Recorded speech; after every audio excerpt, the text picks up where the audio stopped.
But the question is, Mr. Dakeyne, how do you do it? So I know you have the Yeke Yeke Logic session open over there. So can you please share that, bring it up on screen, and let's walk through this rather brilliant remix. Over to you. So let's just break this down for the moment. So basically, kick drum, the second flavor added to the kick drum, yeah, which is a tiny little sort of click added onto the kick drum. Yeah. The actual main congas. So this is an original conga line here. Oh wow, from the original recording. It's got a Yeke Yeke feel to it. Yeah, it is. Yeah. That dun, dun, dun, dun, dun, is the original Yeke Yeke thing. So lovely. And then so that's the basic percussion. Doesn't sound a lot here, but if I put the kick in,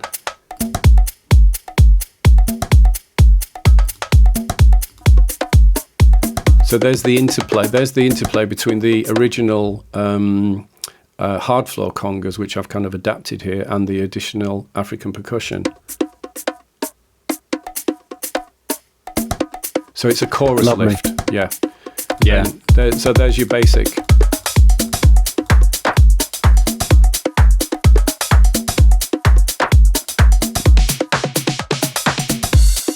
Obviously there are drum fills as well and everything, but yeah, I mean that in essence is the main percussion, and it's all stacked up here at the top. The next thing is the bass. Now, the original bass that Hardfloor used, I'm pretty sure it was the pick bass from the M1, and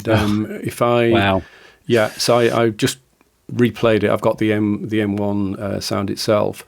So if I just go to the bass for the second, so I'll just highlight this area. And this is where it really does get interesting here. And what I'm going to do is I'm going to play you the bass without the kick drum. And I have a reason for doing this. But so this is the M1 pick bass. Classic sound. Yeah. But then I added, to give it my own vibe, I added a Moog bass.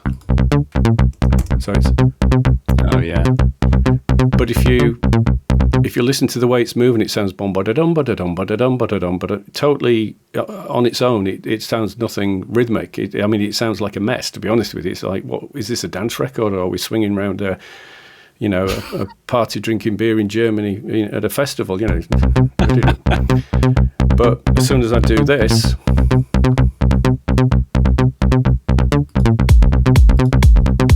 yeah, it starts. And then you've got that classic hard floor kind of vibe with, as I said, the added Moog bass, because they just had the actual bass on its own. So without my bass, and then with. So that's the essence of the drums and the bass. One of the most interesting things actually was the African instrument, the it's like a guitar but an African, I don't know the actual name of it. Okay. And of course stem separation couldn't extract that well, and it was so deep in the mix with the hardfloor version. But what I managed to do is I managed to find on YouTube a live performance by Mory Kante. I think he was performing with another artist where he just started with the slow version of that, picking the individual notes out. So this is one of the most complex things I've ever had to rebuild. So down here, I think you find this interesting. So this is but what you can see here is a bunch of MIDI notes.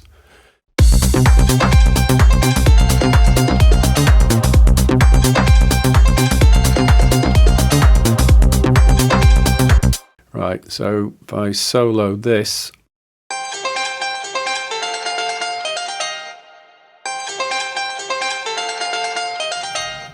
so that is basically a lot of individual notes, and if I solo the instrument, now this is it used to be quite a secret, but everybody knows about it now, but I don't know how many people. This is Serato sample, so basically I took the essence of that actual instrument and got you.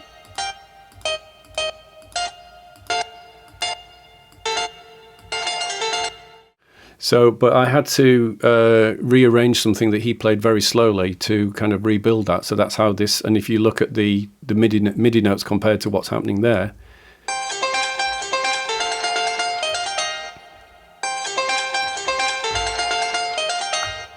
so you can see how kind of complex that little piece is there. Yeah. With the actual stem separation of the vocals, I didn't take them from the hard floor version. I didn't take them from the 1988 Afro Acid mix that was popular. I actually took them from the album. And of course, there are other elements on there that neither hard floor nor nobody else has actually used. And that gave me the ability to build up a different vocal arrangement.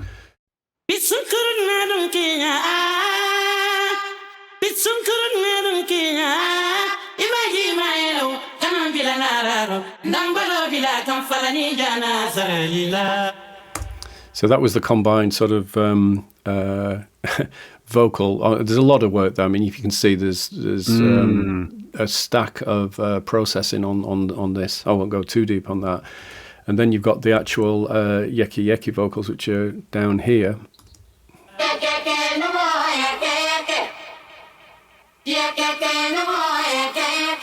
Again, we're back to this kind of positioning, wrapping those vocals round the actual lead vocal, and the other sequences are this kind of thing here going on.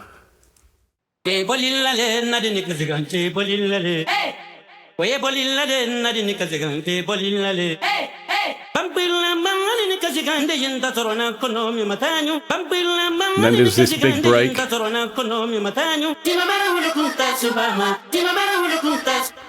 So a lot of it is recognizing what is a hook, what is a moment, especially if it hasn't been used. Yeah, because I don't recognize any of that from the hard floor remix. Yeah, exactly. Yeah. And this is, this harks back to the, try to be different, try to bring something fresh to it, but still make it, sound familiar. Absolutely. The musical side of it is pretty much all down here. The verse elements are very simple, and I'm using a lot of reverse and filter effects on these choirs. This is the kind of choirs that I built with the Bronski Beat and Donna Summer I Feel Love to Love thing. So if I'll put the vocal in as well, you get some indication of where we are.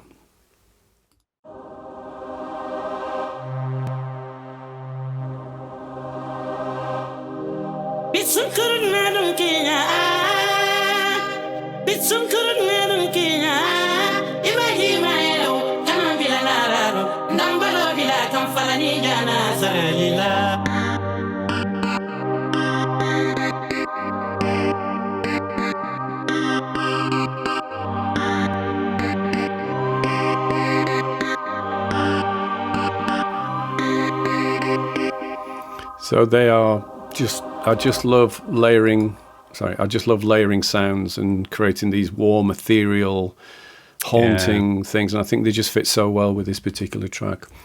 So I think really that's the essence of the track, other than the big breakdown, which was, an incredible array of actual sounds, which was something like this. There's a filtered vocal coming in, very much like the hard floor. In you've got the strings, but you've got the acid line. Yeah, and that was made with the 303 emulator with the Roland Cloud. But down here you've got all this incredible kind of layer of hits and sounds and stuff.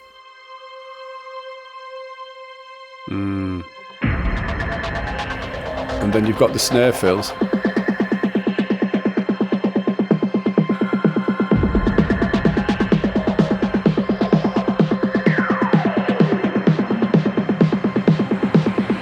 It's an incredible build-up. I'll just unsolo it. Back again.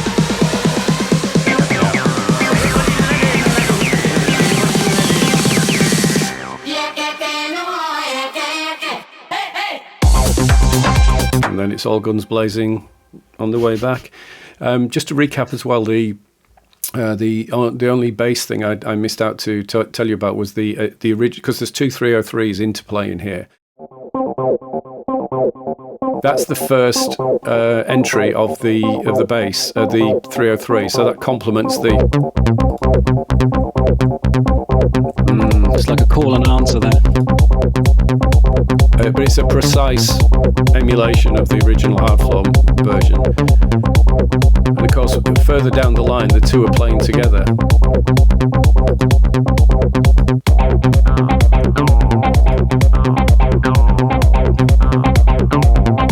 And there's all sorts of different modulations. Lovely.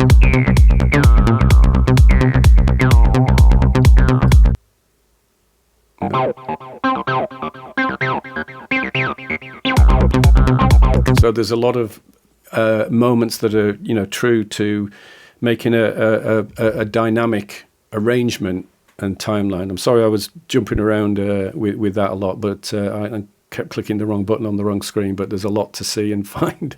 But I hope it was a worthwhile exercise. Oh, absolutely. And that's why, I mean, for me personally, I love watching these producer walkthroughs, because it's so interesting to see how other producers produce their remixes. You're working on 57 tracks. There's 57 tracks. That's a lot of information going on in that, 5-6 minute track. And it goes to show how complex that remix is, and is a great insight as to how you work, Paul. Yeah, and also, if I may add, a fair few of those tracks are actually dedicated automation tracks.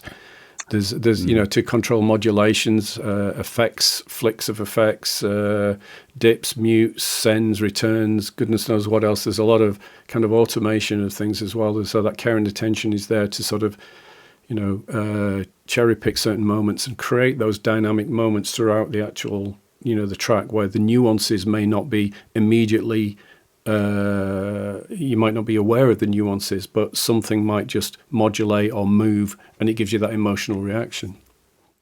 Absolutely. Well, wonderful stuff, Paul. Thank you so much for that Yeke Yeke walkthrough. No problem.